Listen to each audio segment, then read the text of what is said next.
Imagine for a moment that you are standing under a sky untouched by the glow of cities, a vast darkness scattered with countless points of light. There are no telescopes to bring them closer, no satellites to map their paths, no computers to calculate their movements. There is only you, your eyes, and the immense, silent mystery of the cosmos stretching out overhead. This was the reality for the ancient astronomers, the brilliant minds across countless civilizations who looked up at that very same sky and dared to measure infinity itself. How did they do it? How did they track the complex dance of planets, predict eclipses with stunning accuracy, and build monuments aligned to the sun and stars using nothing but stone, shadow, and sheer intellectual courage? This is the story of the ancient astronomers who measured the cosmos without modern instruments, a story that stands as one of humanity's greatest testaments to curiosity, patience, and ingenuity. It's a journey that takes us from the stone circles of prehistoric Europe to the clay tablets of Babylon, from the philosophical schools of Greece to the ritual calendars of the Maya. These pioneers didn't just observe the heavens, they decoded them. They saw patterns where others saw chaos, found meaning in the movement of light, and built the foundation of modern astronomy armed with little more than the power of observation and the elegance of mathematics. Their achievements are not relics of the past. They are living proof that the desire to understand our universe is woven into the very fabric of what it means to be human. By the end of our journey together, you will see the night sky through their eyes. You will come to appreciate the incredible legacy they left behind, a legacy of wonder, precision, and profound insight that continues to influence how we explore space today. This is more than history. It is an invitation to reconnect with that timeless sense of awe, to rediscover the stories written in the stars above us, and to marvel at how ancient wisdom measured the infinite. So settle in and let's embark on this adventure into the minds of the first cosmic explorers. Long before cities or calendars, before writing or wheels, our ancestors stood beneath a night sky ablaze with stars and saw more than just beauty, they saw a story. They watched the sun's path shift with the seasons, saw the moon cycle from a sliver to a perfect circle and back again, and noted that certain bright stars would vanish for a time only to return precisely when the rains came or the game was most plentiful. This was not a passive watching. It was an active, desperate, and brilliant search for order in a world that often seemed ruled by chaos. Their survival depended on it. Knowing when to plant crops, when to expect migrating herds, or when to prepare for a long winter was a matter of life and death, and the answers were written in the heavens above. This primal need to predict and prepare gave birth to the very first science. Across the globe, isolated cultures began this same patient work of observation. In Mesopotamia, scribes would eventually press cuneiform into wet clay to track the movements of Venus. In the Americas, early sky watchers noted how the sun's rising point traveled along the horizon, marking the solstices as turning points in the year.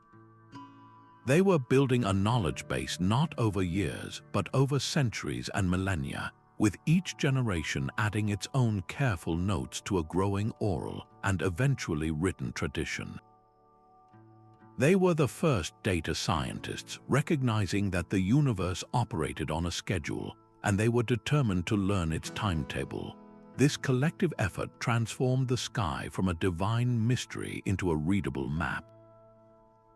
The moon's phases became a reliable 29-day counter, giving us the concept of a month. The sun's yearly journey defined the seasons, creating the solar year. They even noticed that a few stubborn stars didn't stay fixed but wandered against the backdrop of their siblings. We call them planets, from the Greek word for wanderer. By connecting these cosmic patterns to events on Earth, they laid the cornerstone for all of astronomy. They proved that the universe is not random, but governed by consistent, observable laws. This profound realization that we can understand the cosmos simply by watching is the greatest gift from these first astronomers, a foundational truth that would eventually lead to every scientific discovery that followed. But think about what it truly meant to rely solely on the human eye. There were no star charts to buy, no apps to download. The entire database resided in memory, passed from teacher to student, from parent to child, over countless generations. This oral tradition was a fragile and remarkable chain of knowledge.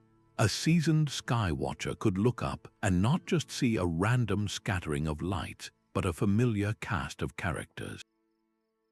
They saw the hero Orion with his distinctive belt, not as a myth, but as a reliable marker for the changing seasons.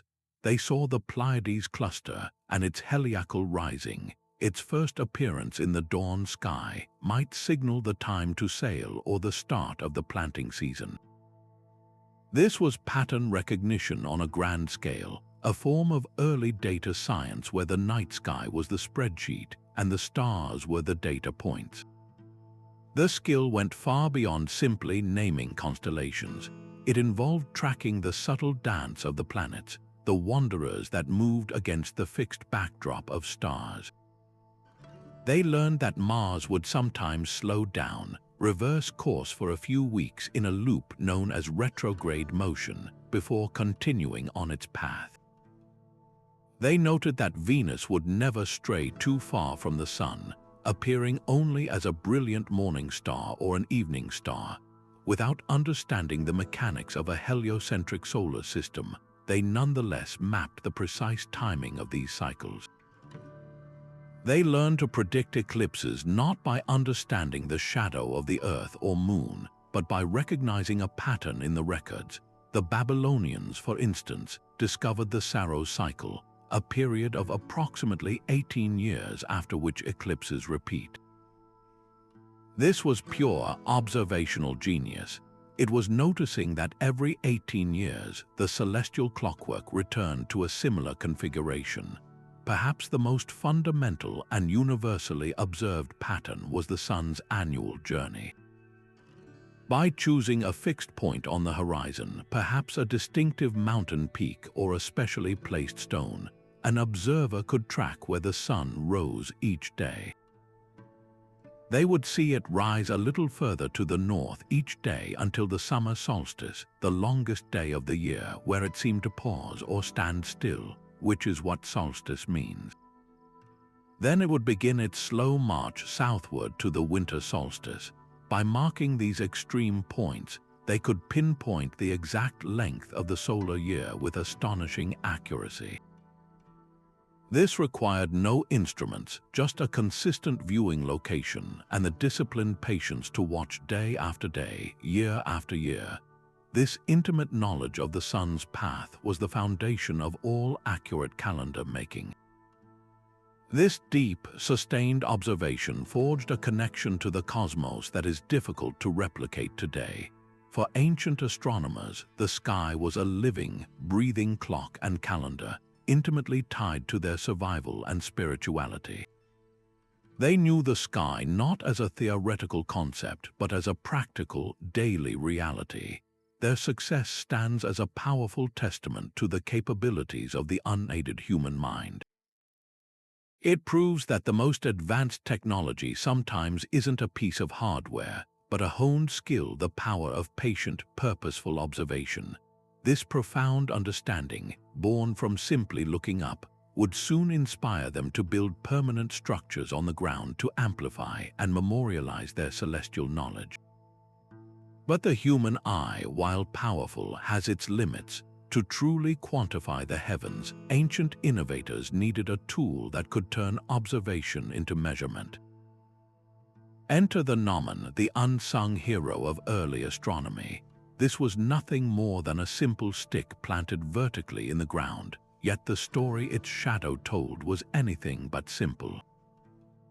Imagine a brilliant day, perhaps in ancient Egypt or China. A scholar stands beside this rod, watching as its shadow sweeps a perfect arc across the earth. At the moment the shadow is at its absolute shortest, they know it is solar noon, the precise midpoint of the day when the sun reaches its highest point in the sky. This was the world's first reliable clock, a silent marker of time's relentless march. The magic of the Nomon, however, extended far beyond telling daily time. It was through this humble instrument that ancient astronomers first quantified the year itself, by meticulously recording the length of the noontime shadow day after day. They noticed a fascinating pattern. In the summer, the shadow was short, signaling the sun was high overhead. As the seasons turned toward winter, the shadow grew longer and longer, a clear sign the sun was dropping lower in the sky. The absolute longest shadow of the year marked the winter solstice, the shortest day. The absolute shortest shadow marked the summer solstice. By marking these two extreme points, they could define the solar year with stunning accuracy. This was the foundation of every advanced calendar that followed. The true stroke of genius came from using the Nomon to understand our planet's place in space. By comparing the angle of the sun's rays at two different locations on the same day, a Greek thinker named Eratosthenes performed a legendary feat. He heard that in the city of Siene, at noon on the summer solstice, the sun was directly overhead, casting no shadow at all. But in his home city of Alexandria, a Nomon still cast a slight shadow at that exact same moment. He realized this difference in shadow angles meant the Earth's surface must be curved. By measuring that tiny angle and knowing the distance between the two cities, he calculated the entire circumference of our planet with an error of only a few %. All of this from the shadow of a stick. This elegant tool became the heart of countless sundials, transforming public squares and temples into giant timekeeping devices. But its legacy is far greater than telling time. The Nomon provided the first tangible proof that the universe operated on predictable, mathematical principles. Its shifting shadow was a direct, visible record of the Earth's journey around the sun and the tilt of its axis. It demonstrated that profound cosmic truths were not hidden or magical, but revealed to anyone patient enough to measure the light. While the Nomon let one person track the sun with a single shadow, other ancient cultures thought on a far grander scale, translating celestial knowledge into stone on a monumental level. They transformed entire landscapes into massive, permanent observatories that have stood for thousands of years. The most famous of these is, without a doubt, Stonehenge on the Salisbury Plain in England. This iconic circle of towering stones is not a random arrangement. It is a masterpiece of engineering and astronomical precision. If you were to stand at the very center of the circle on the morning of the summer solstice, the longest day of the year, you would witness a breathtaking sight. The sun would rise directly over a specific stone placed outside the main circle, known as the heel stone, its first rays perfectly framed by the massive archways of the central trilithons. Conversely, at the winter solstice, the setting sun would align with another key point, marking the year's rebirth. The construction of Stonehenge was a staggering feat that unfolded over many centuries. It was not built all at once but evolved, with different groups adding to its structure, each generation contributing to a project whose ultimate purpose stretched far beyond their own lifetimes. The largest stones, the sarcens, weigh up to 25 tons each and were transported from quarries over 20 miles away. The smaller bluestones came from even farther, over 150 miles away in the mountains of Wales. Moving these monstrous slabs without the wheel or draft animals, likely using a combination of rollers, sledges, and immense human labor, represents a community-wide commitment that is almost unimaginable today. This was not a casual undertaking. It was a societal project of the highest importance, driven by a profound need to anchor their world to the cycles of the cosmos. What is truly remarkable is that Stonehenge is not unique. Across Europe and the world, other cultures were building their own cosmic architecture. In present-day France, the Karnak stones consist of thousands of standing stones arranged in long, parallel rows that stretch for miles. While their exact purpose is still debated, many alignments correspond to solar and lunar directions. On the Mediterranean island of Malta, the Najdra temple complex, built over 5,000 years ago, has a lower temple whose entrance is perfectly aligned so that the equinox sunrise lights up its main corridor.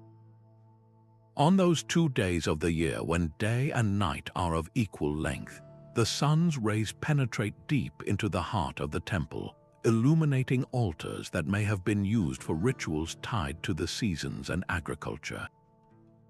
These sites were far more than sophisticated calendars carved in rock. They were the beating hearts of their cultures.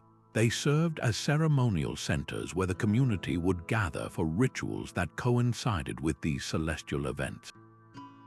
The summer solstice might have been a time for a great festival, celebrating the sun at its peak power, vital for crops and life itself. The winter solstice would have been a more somber but equally important gathering, marking the sun's symbolic death and its promised return. By building these permanent markers, ancient peoples were doing more than just tracking time. They were physically grounding their beliefs, their rituals, and their very understanding of life, death, and rebirth into the landscape. The sky was not a distant abstraction. It was a living, breathing force, and these stone circles and temples were the points of contact, the places where heaven truly met earth. This deep, physical connection to the cosmos, written in stone, stands in fascinating contrast to the knowledge being recorded on a different, more portable medium at the same time in the Middle East. But while the architects of Stonehenge were aligning stones with the horizon, another civilization was creating a different kind of celestial record, one that was portable, durable, and astonishingly precise. In the Fertile Crescent between the Tigris and Euphrates rivers, Babylonian scribes were pressing their astronomical wisdom into soft clay tablets, creating a permanent written legacy of the sky's movements.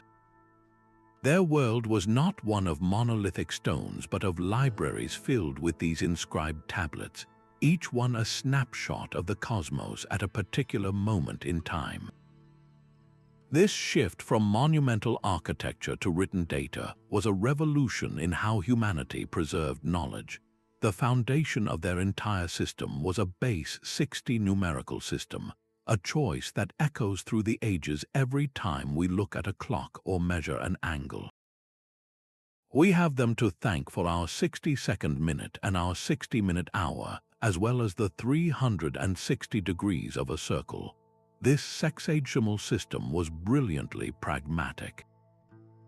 The number 60 is divisible by 1, 2, 3, 4, 5, 6, 10, 12, 15, 20, and 30, making complex fractional calculations with their clumsy notation far easier to manage.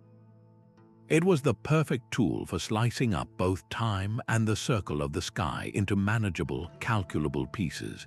For centuries, these astronomer scribes, who were also priests and scholars, meticulously recorded everything they saw.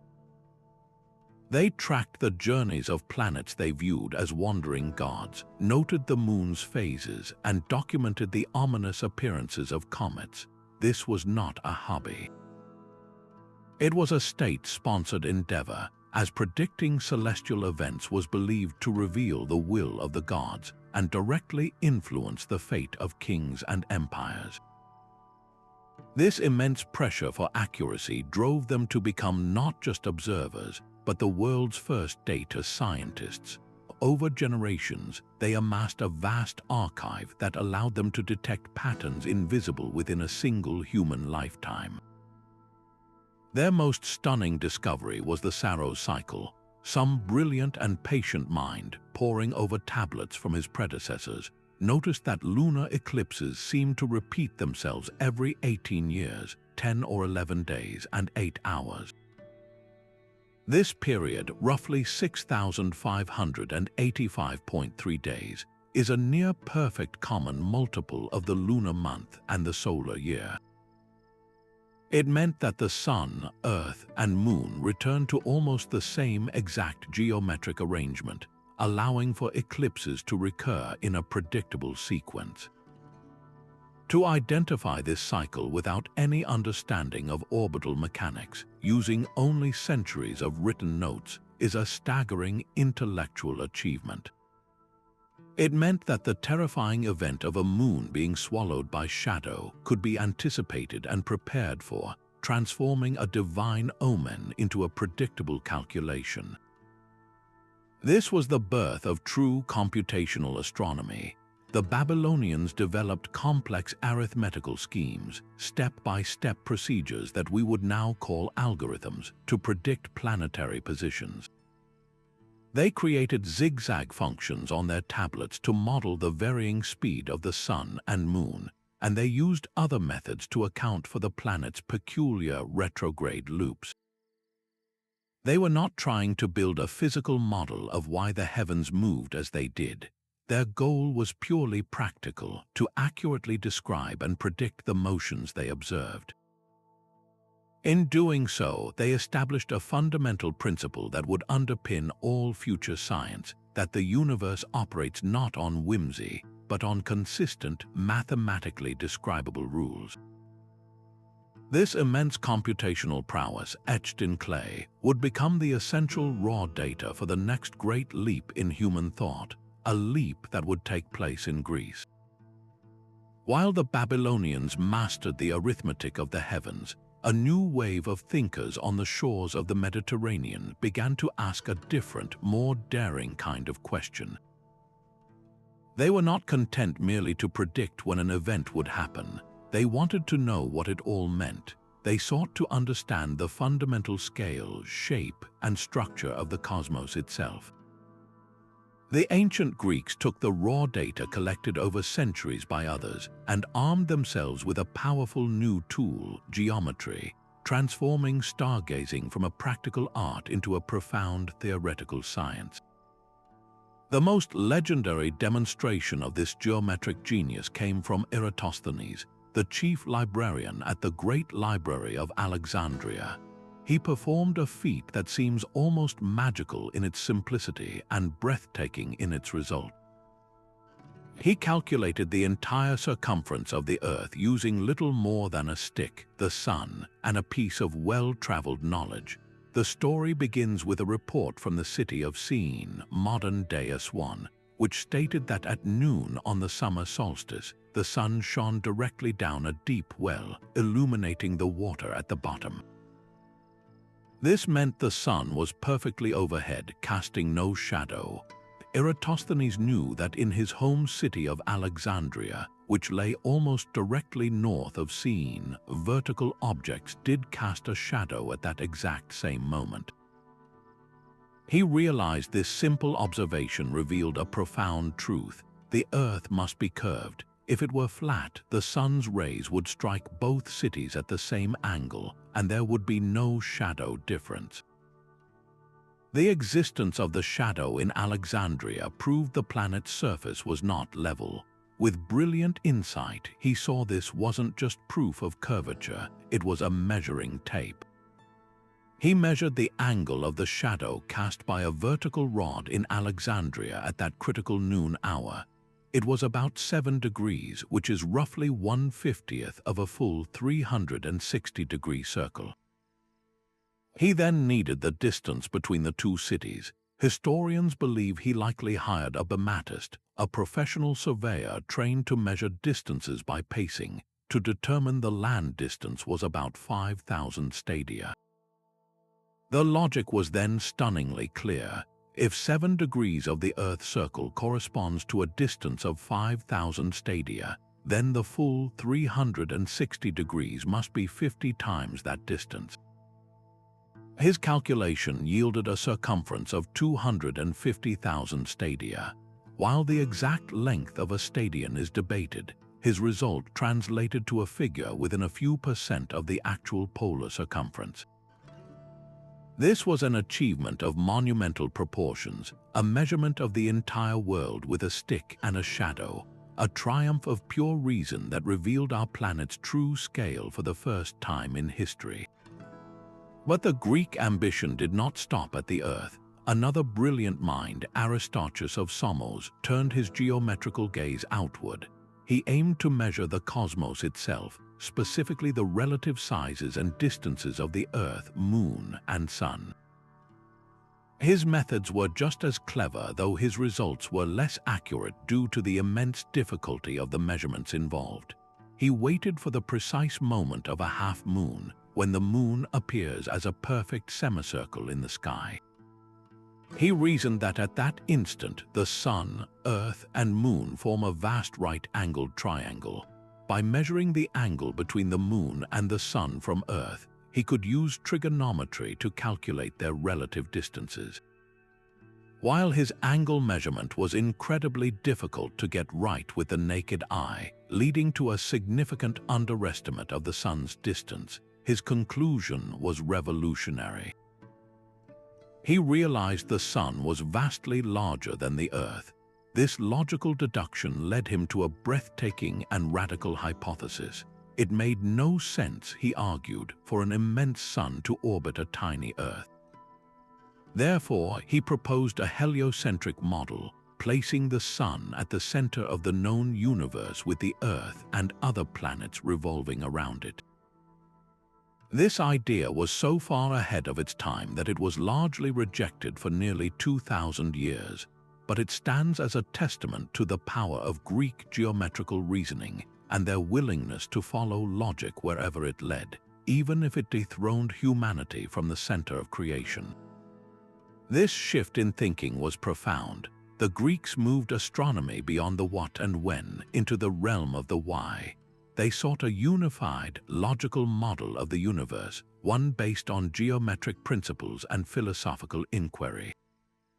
Figures like Plato and Aristotle argued that the heavens must be perfect and orderly, composed of spheres carrying the celestial bodies in uniform circular motion. This philosophical drive for a beautiful, reasoned cosmos, combined with the mathematical tools of geometry, set the stage for the most sophisticated and enduring model of the ancient world, one that would attempt to capture the intricate dance of the planets in a complex clockwork of circles. And yet, for all the intellectual brilliance of Greek geometry, the true pinnacle of their astronomical achievement was not a theory written on papyrus, but a machine lost at sea. In the early 1900s, sponge divers exploring a Roman-era shipwreck off the coast of the Greek island of Antikythera made a discovery that would forever change our understanding of ancient technology. Amidst the statues and artifacts, they recovered a heavily corroded lump of bronze, its secrets hidden beneath centuries of marine incrustation. It appeared to be little more than a piece of junk, a scrap of metal from a bygone era. But as researchers painstakingly cleaned and examined it, they realized they were holding something extraordinary. This was not a statue or a simple tool. It was a machine, a complex clockwork device of breathtaking ingenuity, now known as the Antikythera Mechanism. X-ray and modern scanning technology have since revealed the incredible truth. Inside that unassuming crust were dozens of precisely cut bronze gears, interlocking in a sophisticated system of cycles within cycles. This wasn't just a simple calendar.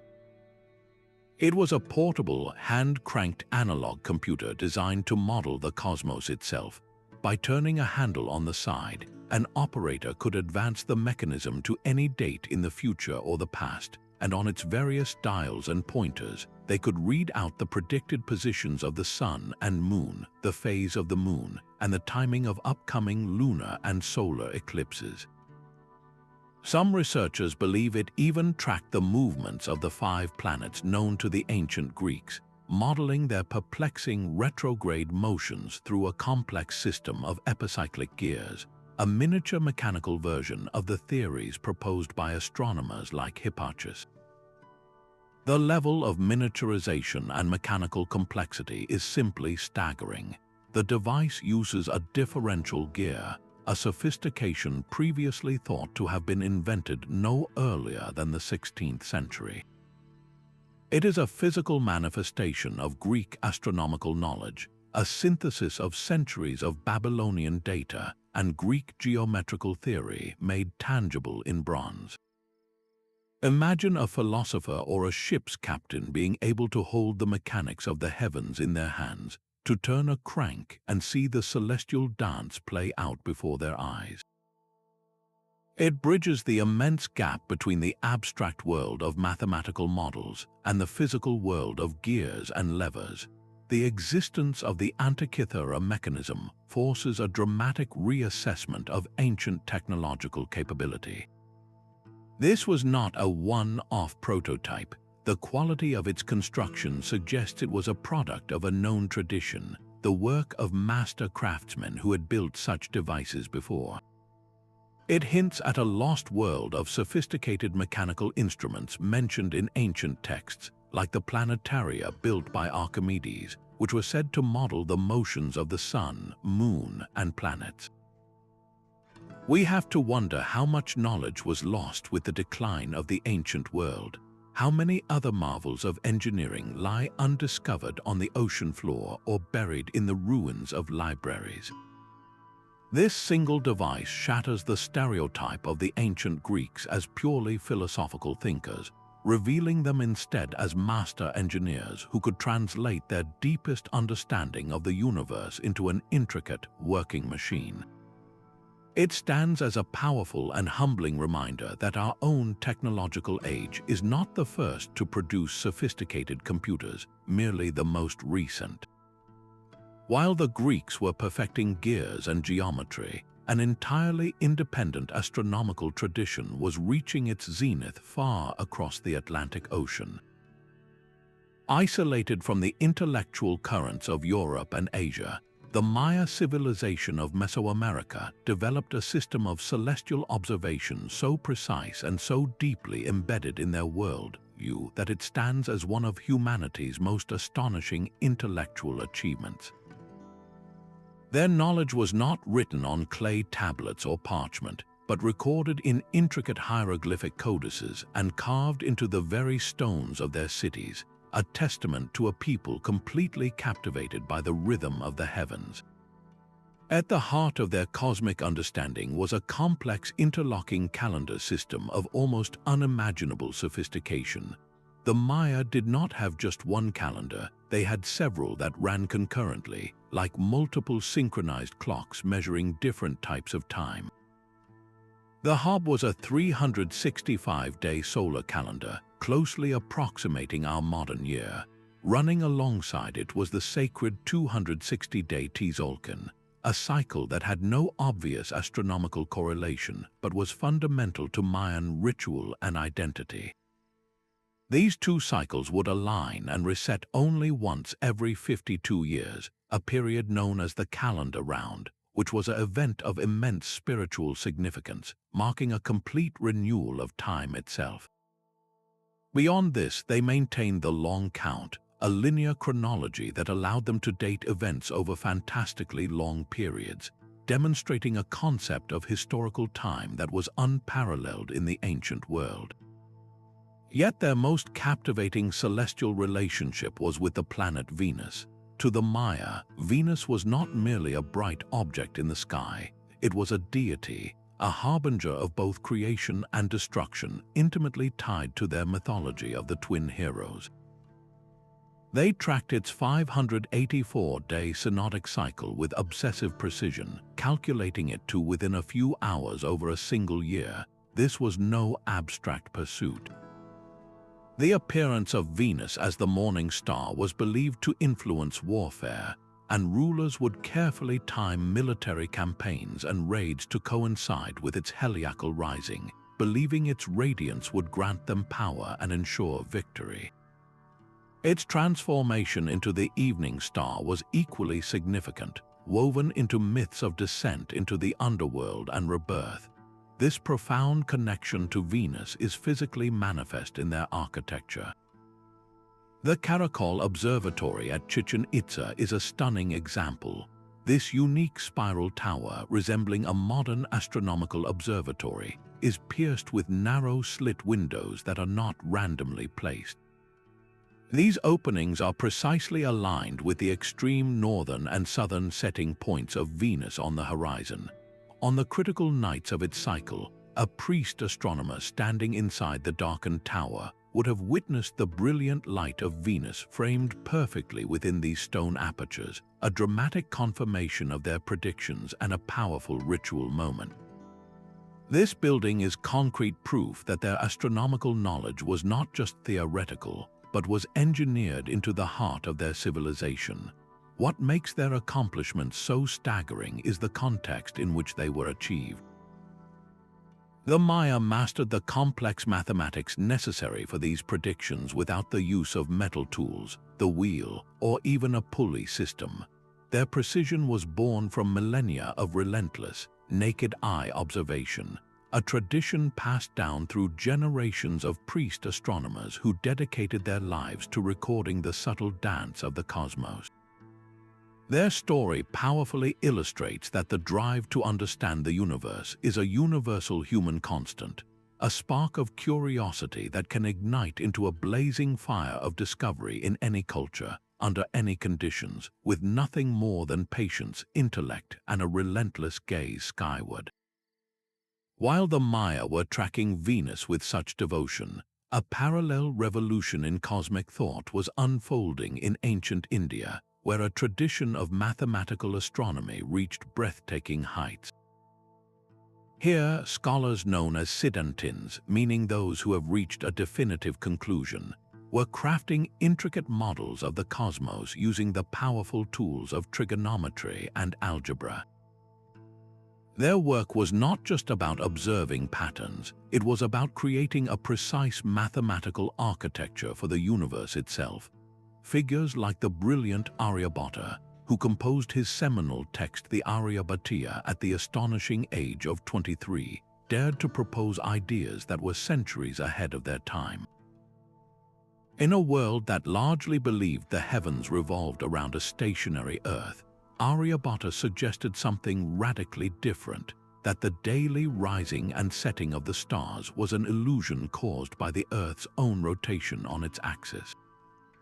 This was a monumental leap in cosmological thinking, a bold move away from purely sensory observation towards a more reasoned, mathematical reality. The Siddhantic approach was deeply empirical and numerically sophisticated. They did not just describe the motions of the planets, they calculated them with remarkable precision. Aryabhatta, for instance, calculated the Earth's circumference at 24,835 miles, a figure that is within 1% of the modern measurement of 24,901 miles. This was achieved not with advanced instruments, but through pure geometrical reasoning and the application of trigonometric functions like sines and cosines, which they called Jaya and Coggia. Their texts are filled with algorithms for predicting solar and lunar eclipses, calculating the positions of planets, and even estimating the length of the sidereal year, all laid out in concise, poetic verses meant to be memorized and passed down. What is fascinating is how this scientific pursuit was seamlessly woven into the fabric of their culture. Indian astronomy, or Jyotisha, was considered one of the 6 auxiliary disciplines of the Vedas, essential for determining the precise timing of rituals and ceremonies. The need for accurate calendars to mark religious festivals and auspicious moments drove much of their astronomical refinement. Yet, this religious connection did not stifle scientific inquiry, it fueled it. The desire to perfectly align human activity with cosmic cycles demanded ever greater accuracy, pushing mathematicians to develop more complex and elegant models. This fusion of sacred purpose and scientific rigor created a unique environment where intellectual boldness could flourish. This tradition of innovation continued with later figures like Brahmagupta in the 7th century, who further developed rules for calculating planetary motions and grappled with the mathematics of zero, a concept that was just beginning to find its profound significance. The Siddhantic astronomers demonstrate a powerful truth about the history of science, that profound insights can emerge from entirely independent cultural and intellectual traditions. Their work stands as a brilliant, self-contained system of thought, a testament to the universal human capacity to seek and find order in the cosmos through the language of mathematics. This same spirit of organized, state-sponsored observation was also taking root in another great ancient civilization, leading us eastward to the celestial bureaus of Imperial China. While the Siddhantic astronomers of India were refining their mathematical models, a different but equally formidable astronomical tradition was thriving under the imperial courts of China. Here, the study of the heavens was not merely a scholarly pursuit but a vital function of the state itself. For over 2,000 years, a dedicated bureau of court astronomers maintained a watchful eye on the sky, creating an unbroken chronicle of celestial events that remains unparalleled in human history. Their mission was profoundly practical: to interpret the will of heaven and ensure the empire's stability. The emperor ruled under the mandate of heaven, a divine right that was believed to be reflected in the orderly movements of the cosmos. A sudden comet, an unexpected eclipse, or a brilliant new star could be interpreted as signs of heavenly approval or displeasure, directly influencing state policy and the emperor's actions. This made the astronomer's role one of immense responsibility, a blend of scientist, historian, and political advisor. The precision of their record-keeping is staggering. Imperial scribes meticulously noted everything from the predictable paths of planets to the sudden, terrifying appearance of guest stars, which we now know were supernova. One of the most famous entries documents the supernova of 1054, which was visible in daylight for 23 days and recorded with such detail that modern astronomers were able to identify its remnant, the Crab Nebula. They also tracked sunspots centuries before telescopes were invented, observing these dark blemishes on the sun through the thick haze of dawn or by projecting its image through a small aperture. This wasn't just data collection, it was a sacred duty to monitor the cosmic balance.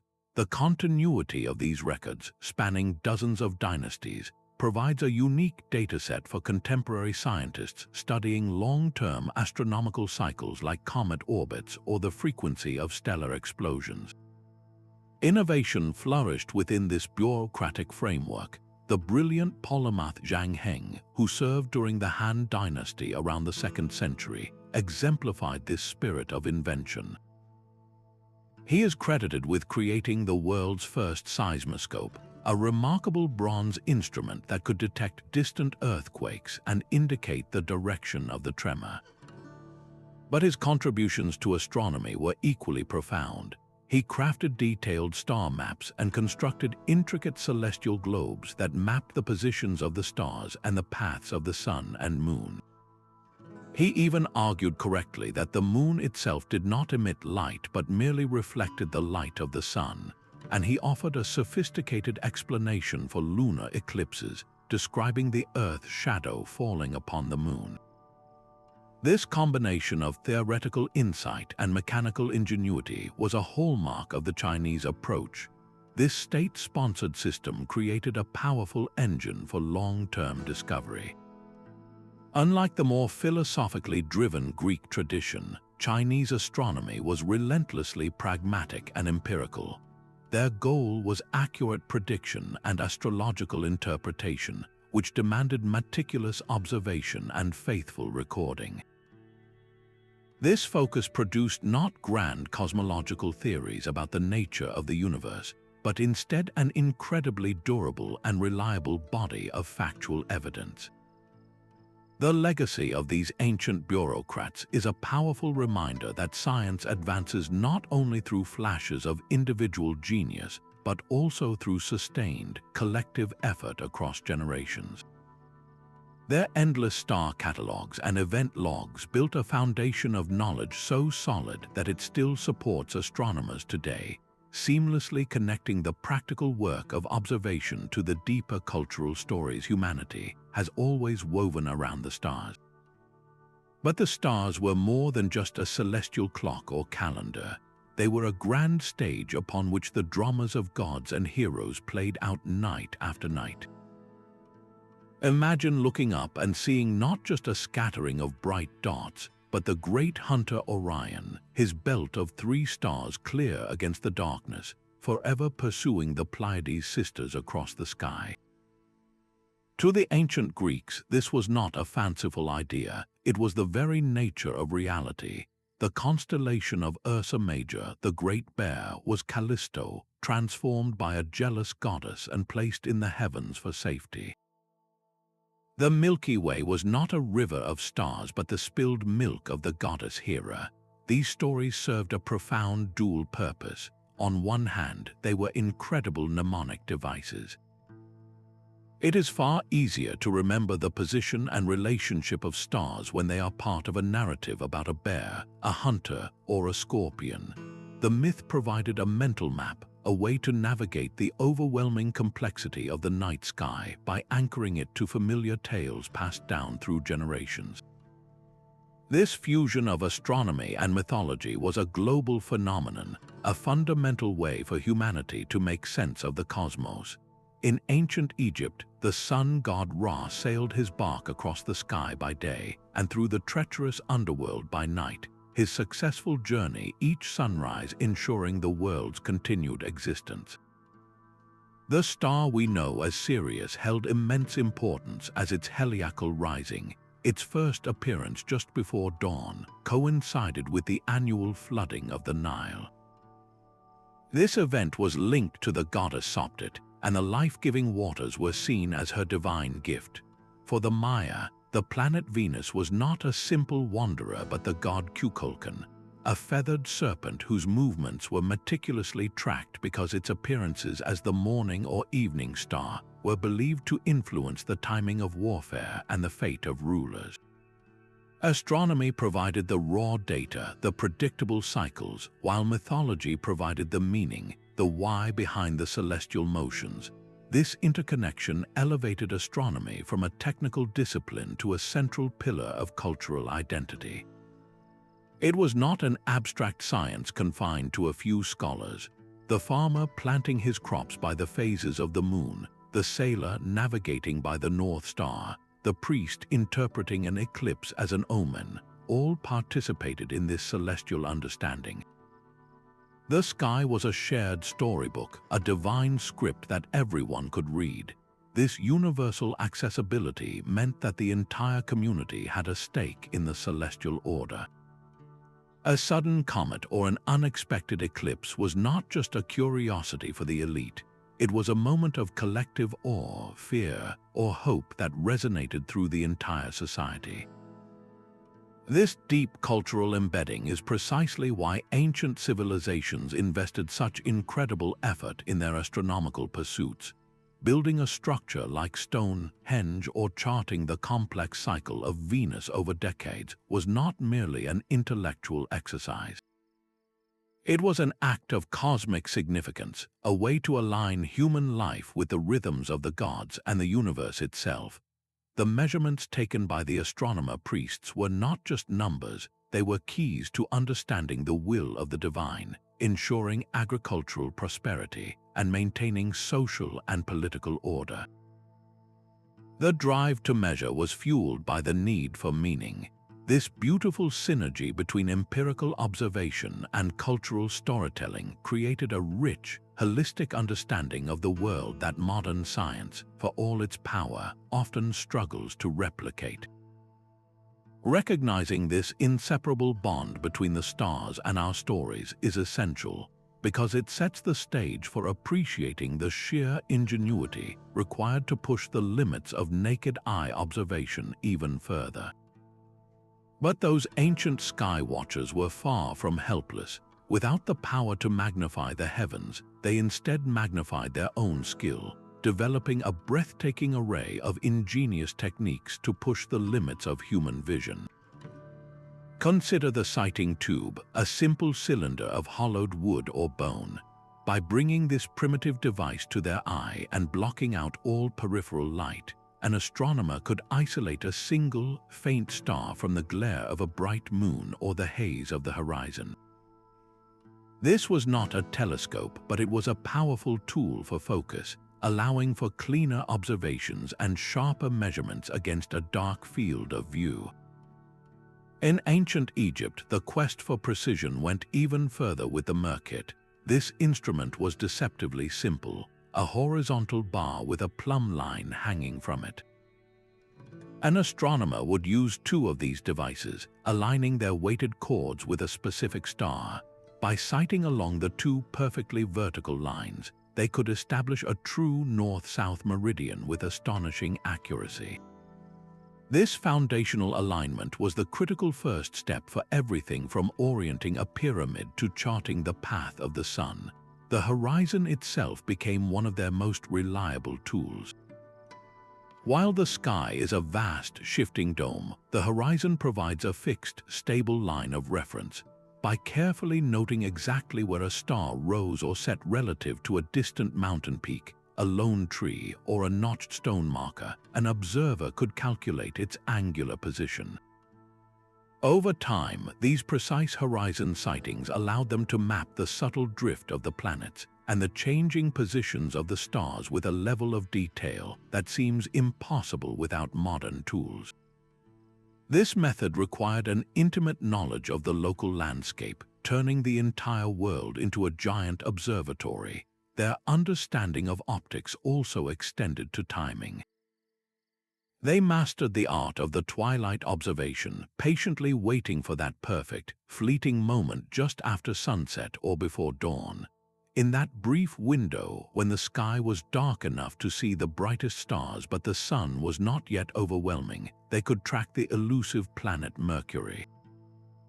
This swift-moving world, often lost in the sun's glare, revealed its movements to those who knew precisely when and where to look.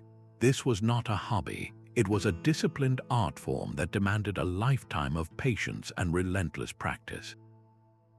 An astronomer's value was measured by the sharpness of their eyesight, the steadiness of their hand, and the meticulousness of their record-keeping. They were human instruments, calibrated by experience and honed by repetition. Their greatest resource was ingenuity, a deep understanding of practical geometry and the behavior of light that allowed them to extract a universe of data from the simplest of tools. This incredible resourcefulness in the face of such technological limitation stands as a timeless testament to the human intellect, and this mastery of observing the cosmos was fundamentally driven by a much more earthly and urgent need: the relentless human quest to measure and master time itself. This human ingenuity for observation found its most critical application in the ancient world's relentless quest to measure time itself. While the Nomon's shadow could neatly divide a sunlit day, the real challenge began when the sun went down or when one needed to track the slow, majestic turn of the seasons over an entire year. The solution to the first problem came from an elegantly simple invention, the water clock or clepsydra.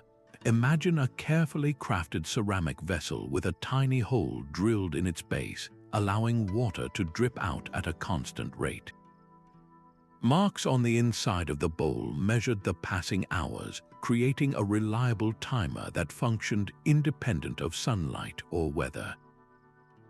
This was a revolutionary concept, a portable, perpetual clock that could measure the duration of speeches in Athenian courts, regulate the watches of the night for Roman soldiers, or time the rituals of Egyptian priests in the deepest, darkest chambers of a temple. It translated the relentless, linear flow of a river into the steady, measurable cadence of human time. But for truly long-term accuracy, for tracking the grand cycle of the year, water clocks were insufficient. Only the cosmos itself could provide a calendar reliable enough to dictate the planting of crops, the collection of taxes, or the celebration of sacred festivals. This is where astronomy and necessity fused into one of humanity's greatest intellectual triumphs. The ancient Egyptians provided one of the most stunning examples of this with their reliance on the star Sirius. Each year, just before dawn in the midst of summer, Sirius would reappear in the eastern sky after a long period of invisibility. This moment, known as the heliacal rising, always coincided with the annual, life-giving flooding of the Nile River. For the Egyptians, the return of this brilliant star was not just an astronomical event. It was the starting gun for their entire agricultural year, a celestial telegram signaling that the waters were coming to rejuvenate the parched land. Their calendar, based on this Sirius cycle, was so precise that it only drifted by one day every 1,460 years. The challenge for most other cultures, however, was even more complex. They sought to create a calendar that harmonized the moon's monthly cycle with the sun's annual journey, a system we call a lunisolar calendar. The lunar month is about 29.5 days, while the solar year is roughly 365.25 days. These two cycles do not divide evenly, creating a frustrating mathematical puzzle. If you simply use 12 lunar months, your calendar falls about 11 days short of the solar year. Within just 3 years, your spring festivals would be occurring in the dead of winter. The ingenious solution developed independently by cultures from Mesopotamia to China to the Maya was intercalation, the strategic insertion of extra days or even an entire 13th month into the calendar to resynchronize the lunar and solar cycles. Babylonian astronomers mastered the systematic use of intercalation, creating a 19-year cycle that kept their calendar in near-perfect alignment with the seasons. This was not guesswork, it was a sophisticated mathematical model born from centuries of meticulous celestial record-keeping. The synchronization of human rituals with the immutable rhythm of the cosmos stands as a monumental achievement, a testament to our ancestors' profound understanding of cyclical patterns. This hard-won mastery over time did not just organize life on land. It would soon provide the key to unlocking a far greater frontier, the trackless expanse of the open ocean. Armed with a calendar that could predict the seasons and a clock that could count the hours of the night, ancient explorers possessed the final key needed to unlock the greatest mystery of all, the open ocean. To venture beyond the sight of land was to enter a realm of featureless blue, where the only fixed references were the celestial bodies arching overhead. For the Polynesian peoples who settled islands scattered across millions of square miles of the Pacific, this was not a barrier but a highway. Their navigators, known as wayfinders, embarked on voyages of incredible distance and duration without a single compass or chart as we know them. Instead, they carried a mental map of the heavens, a living encyclopedia of knowledge passed down through generations. They had memorized the precise points on the horizon where specific stars would rise and set, using these cosmic landmarks as a fixed grid to steer by. The path of a constellation across the sky became a celestial road, and by knowing which star hung directly over their destination island, they could sail a true course through the night. This was astronomy as a vital, life-saving skill, a deep knowledge that allowed humanity to conquer the planet's largest expanse of water.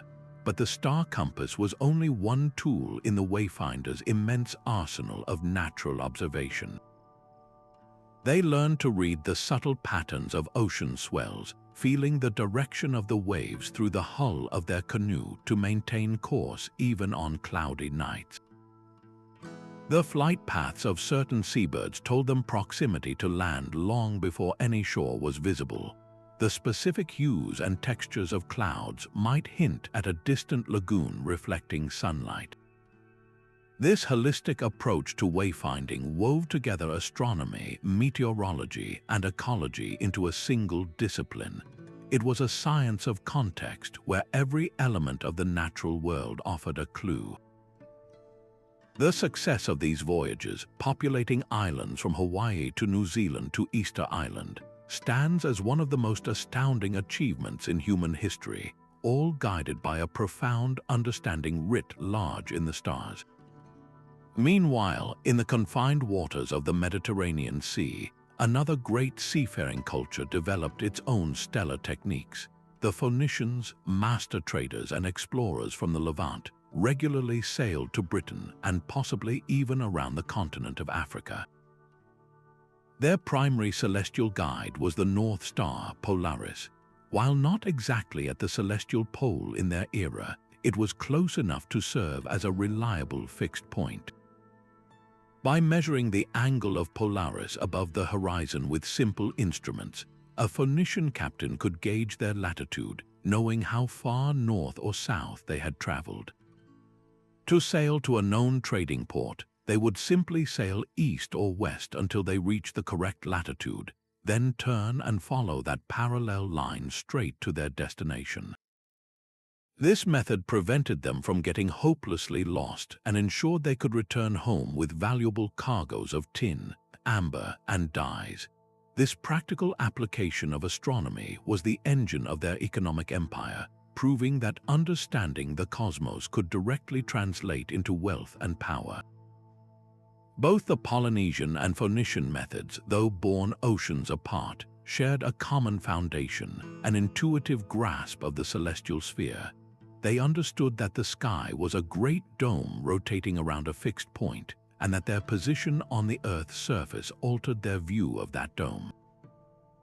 This conceptual leap from seeing stars as mere points of light to understanding them as anchors on a vast, rotating globe was monumental. It transformed the heavens from a beautiful spectacle into a functional tool. This real-world application of astronomy, where a mistake in reading the stars could mean missing an island and vanishing into the endless sea, forged a discipline of intense precision and respect. The courage to set sail using only the sky as a map represents one of the boldest expressions of human curiosity and ingenuity, a testament to the fact that our quest to understand the universe has always been driven by very earthly needs to explore, to trade, and to connect. This mastery over navigation, born from observing a moving sky, would eventually lead certain thinkers to a startlingly static idea that perhaps it was not the sky that moved at all, but us. Every single day, the sun rises in the east and sets in the west. The moon does the same, and the stars appear to wheel in a great, silent dome overhead. From our perspective on the ground, it feels utterly intuitive that we are standing still at the very center of this majestic cosmic dance. This direct, earth-bound experience is why the geocentric model, with our planet fixed at the heart of everything, held such powerful sway over human thought for thousands of years. It was not a foolish idea, but a deeply logical one based on the best evidence available to the naked eye. The ancient Greek astronomers, building on earlier Babylonian knowledge, refined this concept into an elaborate and breathtakingly sophisticated mathematical system. The greatest master of this system was Claudius Ptolemy, a scholar working in Alexandria during the 2nd century. His monumental work, known as the Almagest, became the Bible of astronomy for well over a millennium. Ptolemy did not just say the sun and planets went around the Earth. He crafted a complex mechanism of circles upon circles to explain every subtlety of their motion. The most baffling puzzle Ptolemy sought to solve was the strange behavior of the planets, or the wanderers. If you track a planet like Mars night after night, it generally moves eastward against the backdrop of stars. But periodically, it appears to slow down, halt, reverse direction, and loop westward for a few weeks before stopping again and resuming its original eastward journey. This backward motion is called retrograde. To explain this within a geocentric framework, Ptolemy introduced a brilliant concept, the epicycle. Imagine a planet not simply orbiting Earth, but instead traveling in a small circle called an epicycle, whose center itself is moving along a larger circle around Earth called the deferent. This created a looping path that, from our viewpoint, perfectly matched the observed retrograde motion. He further fine-tuned his model with eccentric points and other mathematical adjustments, creating a predictive engine of immense power for its time. Using Ptolemy's tables, one could calculate where Mars or Venus would be in the sky on a given night with impressive accuracy. This predictive success is what cemented the geocentric model's dominance. It worked. It was a functional, reliable tool for navigating the calendar, predicting eclipses, and understanding the heavens. It represented the absolute pinnacle of classical science, a testament to the power of human reason applied to observation.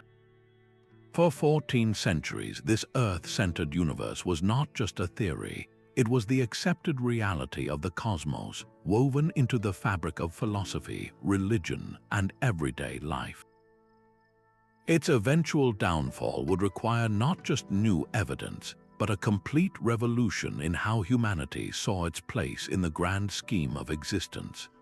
Yet for all its mathematical brilliance and elegant complexity, the geocentric model was not the only idea in the ancient world. A quiet, radical counter-narrative was simmering, a concept so revolutionary it would take the world over 1,000 years to catch up. In the 3rd century before the Common Era, a brilliant Greek mathematician and astronomer named Aristarchus of Samos looked at the same sky as his peers and saw a profoundly different reality. He proposed a stunning alternative, that the Earth was not the motionless center of all things, but rather that it, along with all the other planets, revolved around a fixed and central sun. This was the first known heliocentric model of the universe, a conceptual leap of breathtaking audacity. Aristarchus arrived at this conclusion not through mystic revelation, but through the same tools of geometry and logic prized by Greek thinkers. He had previously attempted to calculate the relative sizes and distances of the Sun and Moon, correctly deducing that the Sun was vastly larger than the Earth. This simple fact of scale seems to have planted a powerful seed in his mind. Why would such an immense, magnificent body orbit a comparatively tiny speck of rock? It made far more geometric sense to his thinking for the smaller Earth to circle the greater Sun. His model would have also elegantly explained the perplexing retrograde motion of planets without the need for Ptolemy's complex epicycles. From a heliocentric viewpoint, retrograde is simply an illusion created as Earth, moving faster on an inner orbit, overtakes a slower moving outer planet like Mars, much like one car passing another on a circular racetrack. The looping motion is not real, but a trick of perspective. We know of Aristarchus's radical idea primarily because other great minds, like Archimedes, mentioned it in their own writings, though almost always to dismiss it. Archimedes himself, while praising Aristarchus as a brilliant mathematician, could not accept the physical reality of a moving Earth. The idea flew in the face of all everyday experience and entrenched Aristotelian physics, which argued that if the Earth were spinning, objects would fly off into space and clouds would be left behind. More importantly, it struck at the very heart of the prevailing philosophical and religious worldview. Humanity, and by extension its home, was believed to hold a unique and privileged position at the center of God's creation. To be demoted to just another planet whirling through space was an unthinkable insult to human significance. So Aristarchus's sun-centered universe remained a forgotten footnote, a spark of genius that found no tinder in the culture of its time. His story is a powerful lesson in the history of science. A correct idea is not enough to cause a revolution. It requires a culture ready to hear it, a society willing to question its deepest assumptions, and a scientific framework capable of supporting the new paradigm.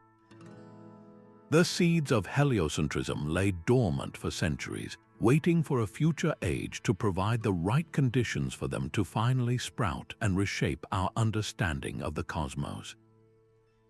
But the brilliant ideas of ancient Greece faced a perilous future. As the Roman Empire fragmented and Europe entered a period of upheaval, the great libraries risked being lost to time, their precious scrolls turning to dust. This is where our story takes a vital turn, from the Mediterranean to the flourishing centers of learning in the Islamic world. A vast network of intellectual exchange, stretching from Spain to India, became the unexpected guardian of ancient wisdom. The Silk Road was not just a route for silk and spices, but a superhighway for ideas.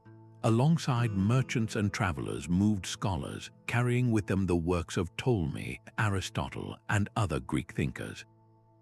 In cities like Baghdad, Cordoba, and Damascus, a monumental project of translation began. Under the patronage of enlightened rulers, scholars, many of whom were Persian, Arab, and Jewish, worked in dedicated institutions like the House of Wisdom. Their mission was to seek out knowledge from wherever it could be found, translating these foundational texts into Arabic, the new lingua franca of science. This was far more than a simple act of preservation. Islamic scholars became active innovators, scrutinizing and refining the knowledge they inherited. The astronomer Al-Battani, for instance, made incredibly precise observations that corrected some of Ptolemy's data, producing more accurate tables for planetary motion. He also made significant advances in trigonometry, providing astronomers with better mathematical tools. Another giant of the age, Al-Sufi, created his own detailed star catalogue, the Book of Fixed Stars. He did not just copy Greek constellations, but integrated them with traditional Arabic star lore, preserving indigenous knowledge while building upon the existing Greek framework. He even noted the existence of the Andromeda Galaxy, describing it as a little cloud, a faint glimpse of a universe far beyond the stars visible to the naked eye. This period, known as the Islamic Golden Age, was a true renaissance of science, where the old knowledge was not merely stored but tested, debated, and significantly improved. Centuries later, this enriched body of knowledge began its journey back into Europe. As contact increased through trade and in places like the multicultural Kingdom of Sicily and the Iberian Peninsula, where Christian, Jewish, and Muslim cultures intersected, European scholars grew eager to access this advanced learning. A new wave of translation began, this time from Arabic into Latin. The works of these Islamic scholars, often bearing Latinized names like Albatinus for Al-Battani, became the standard textbooks in the newly emerging universities of Europe. When a young scholar like Copernicus began his studies, he was engaging with a cosmology that was a hybrid of Ptolemy's original Greek models and the sophisticated corrections and commentaries added by centuries of Islamic astronomers. The stage was being set for a revolution, but it was a stage built by a truly collaborative, international effort spanning continents and cultures. This incredible journey of ideas, a relay race of knowledge across 1,000 years, ensured that the cosmic questions first asked by the ancients would continue to be answered, leading directly to the next great leap in our understanding of the stars. Imagine the sheer dedication required to map the entire visible night sky using nothing but your eyes, a few simple instruments, and endless patience. This was the monumental task undertaken by Hipparchus of Nicaea in the 2nd century BCE. Living on the island of Rhodes, he set out to create a systematic inventory of the heavens, a project that would become one of the most significant intellectual achievements of antiquity.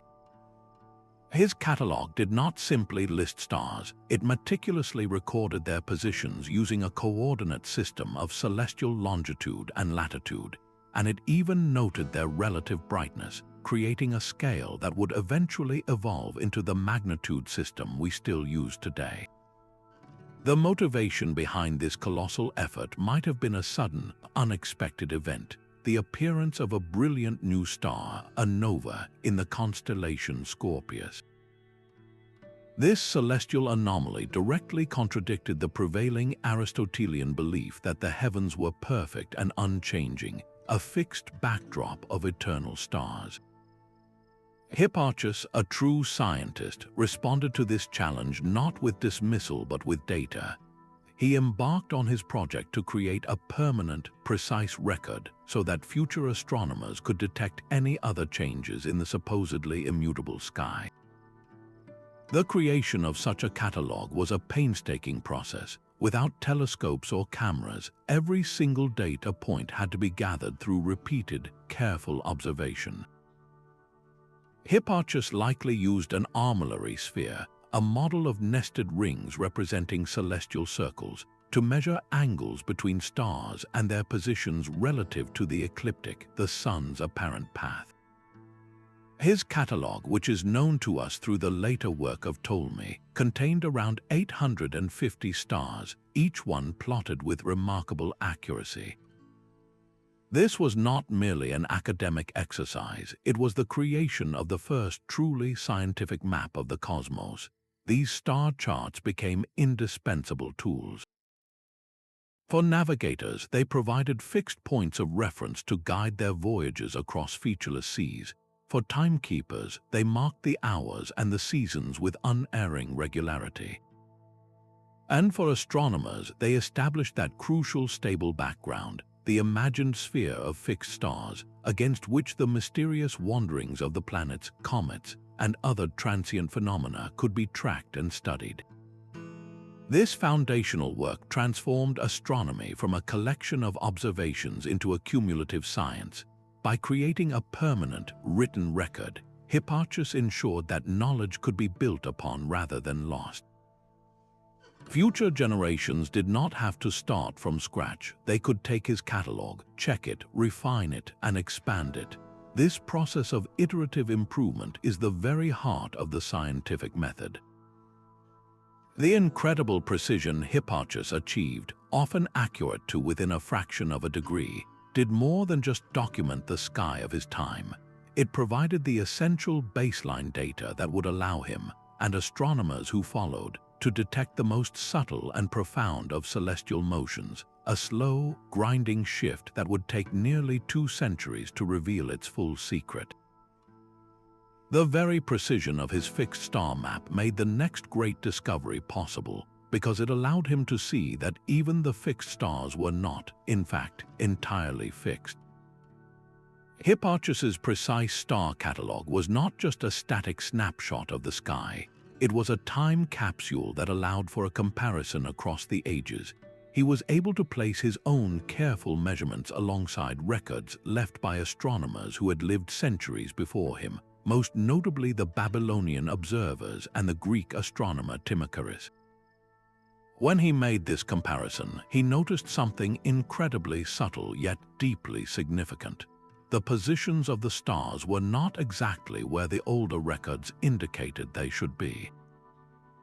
Specifically, the point of the spring equinox, that moment when the sun crosses the celestial equator and day and night are of equal length, had shifted slightly against the backdrop of the fixed stars.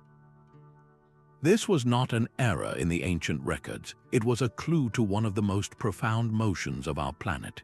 Hipparchus had detected the slow, steady wobble of the Earth's axis, a phenomenon we now call the precession of the equinoxes. Imagine a spinning top. As it rotates, you might notice that its axis of rotation itself traces out a slow, graceful circle. The Earth does something very similar. Our planet is not a perfect sphere, and the gravitational pulls from the sun and the moon exert a slight torque on its equatorial bulge. This causes the Earth's axis to slowly trace a circle in the sky over a cycle of approximately 26,000 years. The North Pole, which today points very close to the star Polaris, slowly shifts. In the time of Hipparchus, it pointed toward a different part of the sky, and in 12,000 years it will point toward the bright star Vega.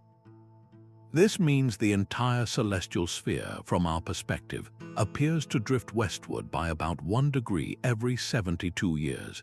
That tiny shift, less than the width of your little finger held at arm's length over a human lifetime, was what Hipparchus managed to identify. The implications of this discovery were staggering. It shattered the idea of a perfectly static and unchanging celestial realm once and for all. The cosmos was not just operating on the timescales of days, months, and years, but on a grand, almost unimaginable scale of millennia. Precession revealed that the sky our ancestors saw was different from the sky we see today, and it would be different again for our distant descendants. This understanding placed a new and immense importance on the preservation of knowledge. To detect a change that unfolds over centuries, a civilization must maintain a continuous tradition of observation and record-keeping. It requires a scientific culture that values data not just for immediate practical use, but for the benefit of generations yet to come. Hipparchus's work was a testament to this long-term thinking, building on the past to illuminate the future. His calculation of the cycle's length, around 36,000 years according to some accounts, or a much more accurate 26,000 as suggested by later analysis, was a feat of geometrical reasoning. He compared the longitude of the star Spica relative to the autumnal equinox in his own time to its position recorded by Timacharis about 150 years earlier. From this small angular difference, he was able to extrapolate the full, majestic cycle. This was astronomy on a truly cosmic clock. The discovery of precession was perhaps the ultimate demonstration of the power of the unaided human eye, disciplined by mathematics and guided by a relentless curiosity. It showed that even the most gradual and subtle changes in the universe could be detected and understood through patience, precision, and the courage to compare notes across the centuries. This same meticulous approach to the heavens would next be applied to the most dramatic and feared of all celestial events, the sudden darkening of the sun or the moon. And so it was that the ultimate challenge for these master observers was not just to understand the slow, steady motions of the stars, but to foretell the most dramatic celestial events of all, eclipses. For ancient peoples, a solar eclipse was a moment of profound disorientation when the sun, the very source of life and light, could be devoured by an unseen force, plunging the world into an eerie, premature twilight. Lunar eclipses staining the moon a deep, ominous red were equally terrifying. These events were universally interpreted as powerful omens, signs of divine displeasure or harbingers of a king's fall. In such a world, the individual who could stand before a ruler and announce that on a specific day the sun would disappear held immense power. This was not mere fortune-telling. It was the application of hard-won knowledge, the culmination of generations of meticulous record-keeping.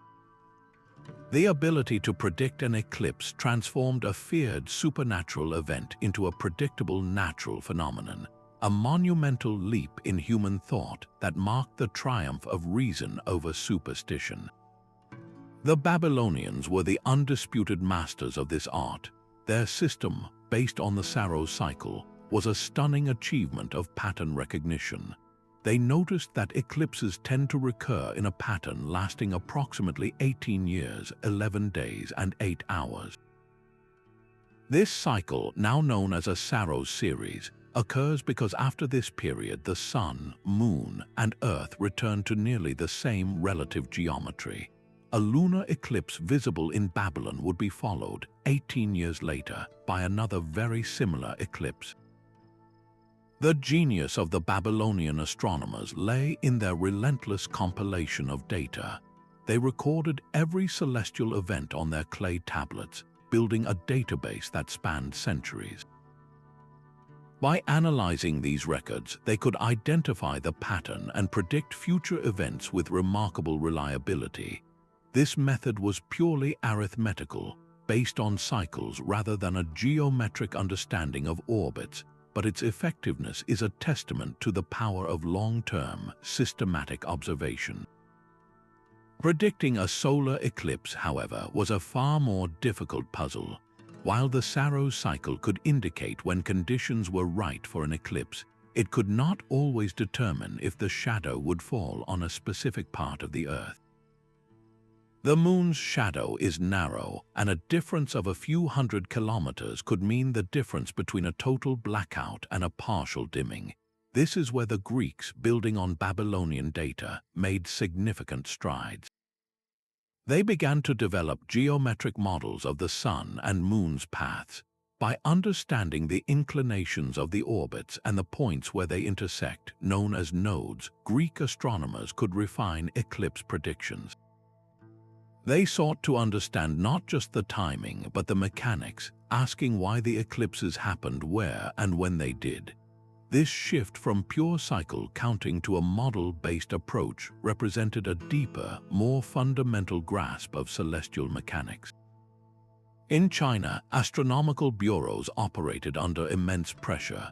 The emperor's mandate to rule was believed to be connected to the heavens, and a failure to predict an eclipse was seen as a grave embarrassment and a sign of incompetence. Chinese astronomers developed their own sophisticated methods, often using an intricate system of cycles within cycles. They understood the patterns of eclipses with such precision that their predictions were a matter of state security. Legend tells of court astronomers Hsi and Ho who were allegedly executed for failing to predict a solar eclipse, a story that underscores the high stakes involved. This state-sponsored drive for accuracy led to incredibly detailed records, including descriptions of the Sun's corona during total eclipses, observations that would much later help scientists understand the Sun's atmosphere. The real-world test of this knowledge was absolute. There was no room for error when your prediction could mean the difference between reassuring a population and inciting panic, or between keeping your position and losing your head. A successful prediction cemented the astronomer's role as a vital advisor, a bridge between the human and the divine. It demonstrated that the universe operated on principles that could be learned, measured, and anticipated. This was the ultimate goal of their science, to replace fear with understanding, to bring the colossal, seemingly chaotic dance of the cosmos within the grasp of human comprehension. The prediction of eclipses stands as a powerful symbol of this quest, a brilliant light of predictability cast into the deepest shadows of the unknown. Yet to truly grasp the world of the ancient astronomer, we must set aside our modern distinctions and step into a mindset where the movements of the heavens were not just physical phenomena, but messages written in a celestial language. Astrology and astronomy were not separate fields, they were two sides of the same coin, a unified discipline dedicated to interpreting the sky. The very stars used to guide a ship to port were believed to guide the fate of the individual born under their influence. This connection was not considered speculative, it was a fundamental principle of how the universe operated. The planets were not merely wandering points of light, they were seen as embodiments of powerful deities whose movements directly influenced events on Earth, from the success of a harvest to the rise and fall of empires. This belief provided a powerful, compelling reason to invest immense resources into observing and recording every subtle change in the night sky. The quest for celestial meaning was, in many ways, the engine that drove the science of celestial measurement. Consider the practical impact of this belief system. A king contemplating war would not merely consult his generals, he would demand a reading from his court astrologers. The precise position of Mars, the god of war, on a given night could determine the timing of a military campaign. The appearance of a comet or the occurrence of an eclipse was a direct communication from the gods, requiring interpretation and often a change in policy. This created a constant, high-stakes demand for accurate planetary tables and eclipse predictions. The funding for observatories, the patronage of scholars, and the very profession of the astronomer were often sustained by the widespread cultural belief in astrology. It provided a social and economic justification for the painstaking work of tracking the planets over decades, work that would later form the bedrock of purely scientific astronomy. The legacy of Claudius Ptolemy perfectly illustrates this inseparable link. In the 2nd century, he produced two monumental works that would shape thought for over a millennium. The first, known as the Almagest, was a comprehensive mathematical treatise on astronomy, detailing the complex geocentric model of the universe with its epicycles and deferents. It was a work of stunning scientific rigor for its time, yet he also authored the Tetrabiblos, a foundational text of astrology that provided the framework for casting horoscopes based on the positions of the planets at the moment of a person's birth. For Ptolemy and his contemporaries, there was no contradiction. The Almagest described the machinery of the heavens, while the Tetrabiblos interpreted its influence on the sublunar world. One explained how the cosmos worked, the other explained what it meant for humanity. This holistic view meant that astronomical knowledge was not an esoteric pursuit for a few elites, but a subject of vital interest to everyone. Farmers wanted to know the best time to plant, merchants the best time to travel, and parents the destiny of their newborn child. This broad-based relevance ensured that astronomical knowledge was preserved, copied, and transmitted across generations and cultures. The intricate star catalogues and planetary models survived because they served a purpose that resonated deeply with the human desire for meaning and guidance. To dismiss the astrological side of this history is to misunderstand the very motivation behind centuries of astronomical discovery. It was the search for patterns in the sky, both for practical prediction and for divine insight, that honed the observational skills which would eventually lead to a scientific revolution. This deep interconnection shows that the journey to understand the cosmos has always been driven by a blend of rigorous observation and a profound need to find our place within the grand scheme of things. The echoes of ancient stargazers resonate in every corner of modern astronomy, a direct lineage that connects the smartphone in your hand to a Babylonian scribe etching numbers into clay. Our most fundamental units of time are a living artifact from Mesopotamia. The choice to divide an hour into 60 minutes and each minute into 60 seconds springs directly from the Babylonian sexagemal system, a base 60 counting method they favored for its divisibility. This same logic is written across the face of every compass and protractor in the 360 degrees of a circle. These are not arbitrary numbers plucked from the air. They are the intellectual inheritance of a civilization that saw mathematics as the key to unlocking cosmic order. This legacy extends far beyond simple measurements into the very philosophy of science. The ancient Greeks gifted us the powerful idea that the universe operates according to predictable mathematical rules. They were the first to insist that the chaotic dance of the planets could be understood not as the whims of gods, but as the consequence of geometrical models. Today, when scientists at NASA or the European Space Agency plot a course for a probe to Mars, they rely on incredibly precise tables called ephemerides. These tables predict the future positions of planets, asteroids, and moons with astonishing accuracy, allowing for gravity-assist maneuvers that slingshot spacecraft across the solar system. This practice is the direct descendant of the Babylonian lunar tables and the star catalogues of Hipparchus, updated with modern physics but identical in spirit and purpose. The tools have changed from clay and parchment to supercomputers, but the fundamental goal of modeling celestial motion remains unchanged. Even our vocabulary is steeped in this ancient history. The word planet itself comes from the ancient Greek term planetes, which simply means wanderer. This name perfectly captures the experience of an early astronomer watching these bright points of light slowly drift against the backdrop of the fixed stars over nights and months. This simple, observational term has persisted for millennia, a reminder of the human perspective from which our understanding of the cosmos first grew.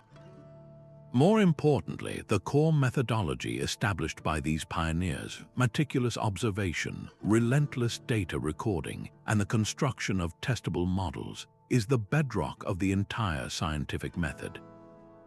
Every experiment conducted in a lab, every hypothesis tested, follows a logical pathway first carved out by those who sought to explain the heavens. This cumulative nature of knowledge is perhaps the most profound lesson. We are not smarter than the astronomers of antiquity. We simply stand upon the pyramid of knowledge they helped to build. Each generation adds a new layer of discovery, refinement, and understanding. The simple Nomon used to track shadows evolved into the sophisticated instruments that measure the cosmic microwave background radiation, the afterglow of the Big Bang. The patient, long-term observation practiced by the Chinese court astronomers is the same principle used today to monitor climate change or track near-Earth asteroids, proving that some scientific virtues are timeless. The achievements of the past are not obsolete. They are the essential foundation without which our modern vision of the universe would be impossible. This enduring influence challenges us to look beyond the flash of modern technology and appreciate the deep, intellectual roots that continue to support and inspire scientific exploration. In our modern era of instant gratification and rapid technological turnover, the ancient astronomers offer a powerful counterpoint, a lesson in the profound value of patience. Their work was not a sprint but a generational marathon, a continuous project passed down from parent to child, from master to apprentice, spanning centuries. A Babylonian priest astronomer might spend his entire lifetime meticulously recording the position of Venus each evening, adding his small but crucial set of data points to an archive that had been growing for 100 years before him. This long-term perspective is something we are only now relearning in our own scientific endeavors. Today, climate scientists rely on piecing together data from ice cores, tree rings, and sediment layers, all of which require that same patient, multi-generational view to understand patterns that unfold over centuries. The ancients teach us that some of the universe's most important secrets are not revealed in a single lifetime, but are whispered slowly across the ages, only to those willing to listen for long enough. Beyond patience, their mastery was rooted in deep, disciplined observation. Without the crutch of technology to automate the process, they developed an intimate, almost intuitive relationship with the night sky. They knew the stars not as dots on a screen but as familiar landmarks in a vast celestial landscape, noting subtle changes in brightness and color that might escape a casual glance today. This practice of careful, attentive looking is a form of mindfulness, a focused connection with the natural world that our screen-dominated lives often lack. It is a skill that remains vital. Modern astronomy still depends on the sharp eyes of human observers to spot anomalies, like a new comet or a supernova, that automated surveys might initially overlook. The ancient practice reminds us that before we can interpret the universe, we must first learn to see it clearly with sustained and wondering attention. Perhaps their most transformative lesson lies in their approach to knowledge itself. They did not compartmentalize their understanding into separate, specialized boxes labeled science, religion, art, and math. For them, these were all interconnected strands of a single, grand tapestry explaining the cosmos and humanity's place within it.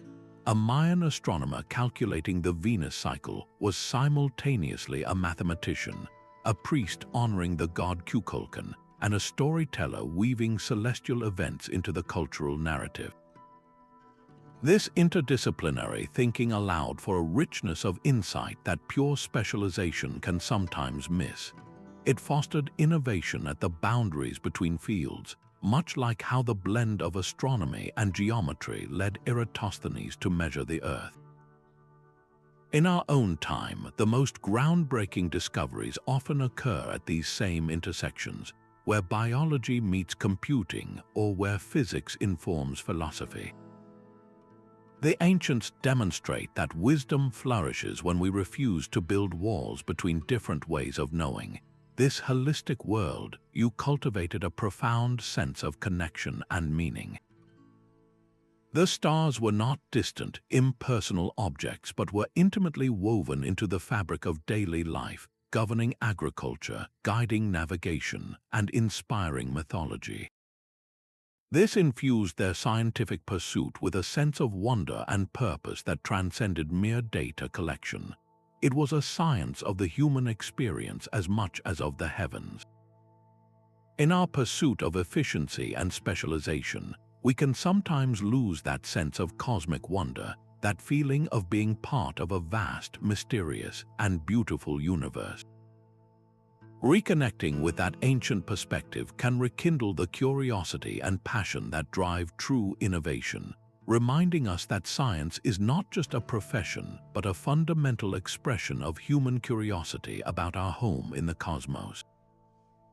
Ultimately, their legacy shows us that groundbreaking discovery is not solely the product of advanced technology. It is, more fundamentally, the product of a creative and persistent mind. Innovation flourishes from new ways of seeing and thinking about the world with the tools one already has at hand.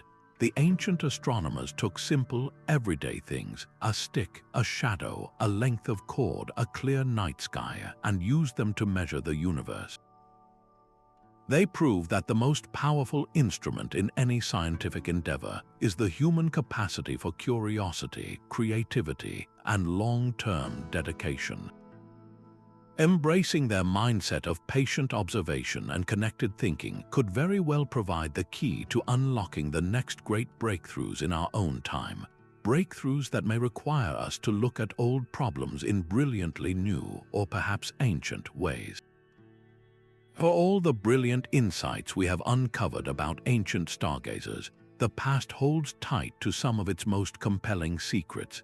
The very stones they left behind whisper questions we are still struggling to answer, reminding us that our understanding of their world is beautifully incomplete. Consider the sheer physical achievement of Stonehenge. We see the end result, the mighty sarsen stones standing in their perfect circle, aligned to capture the solstice sun. But the how remains a tantalizing puzzle. How did a society without the wheel or draft animals transport these 25-ton giants over such vast distances? Was it a slow, grueling process of rolling them on logs, or did they possess some forgotten technique, a clever application of leverage and communal effort that has since faded from memory? And once on site, the precision of their placement is just as baffling. The engineering skill required to hoist the massive lintels into place and lock them together with sophisticated tongue and groove joints suggests a level of architectural genius we are only beginning to fully appreciate. This was more than brute force, it was applied physics on a monumental scale, and its exact methods are one of history's great enigmas. Then there is the Antikythera Mechanism, a device so bewilderingly advanced it feels almost out of place in time. Recovered from a 2,000-year-old shipwreck, this intricate bronze artifact, with its complex system of interlocking gears, functions as an ancient analog computer capable of predicting celestial events. We have pieced together its basic purpose, but its full functionality and the intent behind its creation are still subjects of intense debate. Was it a unique teaching tool, a prized possession of a wealthy scholar, or perhaps a navigational aid for sailors? The most haunting question it raises is whether it was alone. Could this single, salvaged marvel be the sole survivor of a whole tradition of ancient mechanical technology? The possibility that an entire class of such devices existed, only to be lost to the corrosion of time or the melt of the blacksmith's furnace, is a thrilling and sobering thought. It suggests a parallel path of technological development that was abruptly cut short, leaving us with only this one cryptic clue: the mysteries are not confined to stone and metal. They also live in the intangible, in the realm of knowledge passed from mind to mind. The Polynesian voyagers who settled the vast Pacific Ocean performed one of the most incredible feats of exploration in human history. They navigated thousands of miles of open water without charts, compasses, or any written language. Their star compass was memorized, a mental map of the heavens where individual stars and constellations served as precise directional markers. They learned to read the subtle patterns of ocean swells, the flight paths of birds, and the color of the water. But how was this immense and nuanced body of knowledge developed over generations, and then transmitted so accurately through oral tradition alone? It represents a sophisticated scientific methodology that was entirely vocal and experiential, a living library carried in the minds of master navigators. We can study their techniques today, but the full depth of that original, unwritten science may be something we can only glimpse, not fully reclaim. Scattered across the globe, other megalithic sites present their own silent riddles. From the strange elliptical formations of the Karnak stones in France to the sunken temples of Malta, many of these ancient structures contain astronomical alignments that do not correspond to the obvious solar or lunar cycles we understand. They point to stars or celestial events whose significance is utterly lost to us. Were they tracking long-forgotten cycles, perhaps related to specific mythologies or deities that have faded from memory? Or do they represent an early form of scientific observation that was pursuing questions we have not even thought to ask? These sites stand as permanent reminders that ancient cultures viewed the cosmos through a different lens, one filtered by their own unique beliefs, needs, and curiosities. Their purposes are ghostly echoes we are still trying to interpret. These gaps in our knowledge are not failures of archaeology or history. Instead, they are what keep the story alive and endlessly fascinating. They are the open doors that invite us to keep searching, to keep questioning. They force us to humbly acknowledge that ancient civilizations possessed skills and understandings that may be partially, perhaps permanently, lost to time. This isn't a source of frustration, but a source of wonder. It means that the narrative of ancient astronomy is not a closed book sitting on a shelf. It is a living, breathing field of study, with new chapters being written every time a researcher pieces together a new fragment of an old tablet, or an archaeologist uncovers a new site. This ongoing sense of discovery, this acknowledgement of the unknown, is what makes the journey so compelling. It connects us directly to the curiosity that drove those first astronomers, and it perfectly sets the stage for us to step outside and try to see the sky through their eyes. You can begin this journey with nothing more than a willingness to step outside and look up. The first and most important tool is darkness.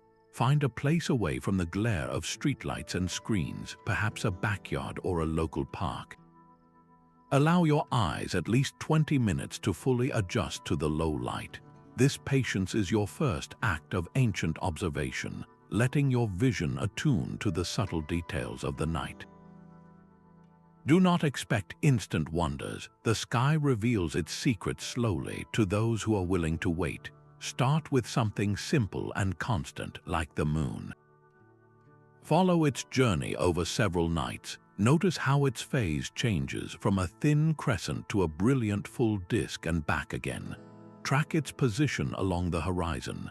You will see it does not rise or set in the same place each night, but travels along its own path. This simple act connects you directly to the earliest lunar calendars, where time itself was measured by the moon's silent, rhythmic cycle. Next, learn just a few anchor constellations, the stellar landmarks that guided ancient navigators and storytellers. Orion the Hunter is a perfect starting point, easily found by his 3 bright stars that form a distinctive belt. The Big Dipper, part of the larger Ursa Major, is another reliable guide. Once you can find these patterns, you can use them to point toward other stars. Notice their positions relative to trees or rooftops, and then return a few hours later. You will see they have moved not because they are wandering, but because our planet is steadily turning, carrying you on a daily journey beneath the heavens. Bring the sun into your practice as well. On a clear day, plant a straight stick vertically into the ground. This is your Nomon. Mark the tip of its shadow with a small stone. Return every hour and mark the new shadow's tip. You will trace a graceful arc across the earth, a sundial written on the ground. This line tells the story of the day. If you do this over many months, you will witness the shadow's path change, growing longer in the winter and shorter in the summer, a direct reading of our planet's tilted dance around the sun. The true magic, however, unfolds through relentless consistency. The goal is not to see everything at once, but to build a relationship with a single part of the sky. Choose a specific time each evening, perhaps just before bed, and spend 5 minutes looking at the same patch of stars from the same spot. Over weeks and months, you will witness the slow, majestic procession of the seasons. Stars that were once overhead will gradually sink into the western twilight, while new constellations will rise in the east. This is the same cosmic clockwork that told ancient farmers when to plant and when to harvest. With time and a little more knowledge, you can start to spot the planets themselves, the classic wanderers. They will look like exceptionally bright stars that do not twinkle as much, and they will be found along the same highway in the sky that the sun and moon travel, called the ecliptic. If you track their positions from night to night against the fixed backdrop of stars, you will see their gradual drift, and on rare occasions, their seemingly backward loops, the retrograde motion that so fascinated and challenged ancient astronomers. This practice is more than a hobby, it is a form of meditation. It requires you to slow down, to be present, and to simply observe without immediate judgment or analysis. You are not just looking at points of light, you are engaging in a direct personal dialogue with the universe, using the very same methods that were available to someone living 3,000 years ago. There is no app, no telescope, no technology between you and the cosmos. It is just you, the endless night, and the profound realization that you are now part of an unbroken chain of watchers, all united by the same timeless wonder. There is something profoundly moving about realizing that the celestial dome above us is the same one that stretched over the builders of Stonehenge, the scribes of Babylon, and the navigators of Polynesia. This shared sky is our greatest universal inheritance, a common text that every human culture has tried to read and understand. The enduring fascination with ancient astronomy is not just about their answers, but about the beautiful, fundamental questions they asked, questions we are still asking today. Who are we, where are we, and what is our place in this grand cosmic scheme? Their quest was the original great synthesis, weaving together the threads of observation, mathematics, mythology, and art into a tapestry that sought to explain everything. In our modern world, where science is often hyper-specialized and technology can feel like an impenetrable black box, their story brings us back to the pure, raw essence of discovery. It was a science done at human scale, where a single person with a stick and a curious mind could measure the entire planet. This accessibility is deeply inspiring. It reminds us that genius is not defined by the complexity of one's tools, but by the clarity of one's thought and the patience of one's observation. We look at the Antikythera Mechanism and are humbled by its intricate gears, a physical manifestation of a desire to model and understand the universe's clockwork. We study the Maya's Venus tables and are stunned by the dedication required to track a planet's cycle across generations. These were not cold, clinical calculations, they were acts of reverence for an ordered cosmos. This legacy offers us a crucial perspective in an age of rapid change and often overwhelming information.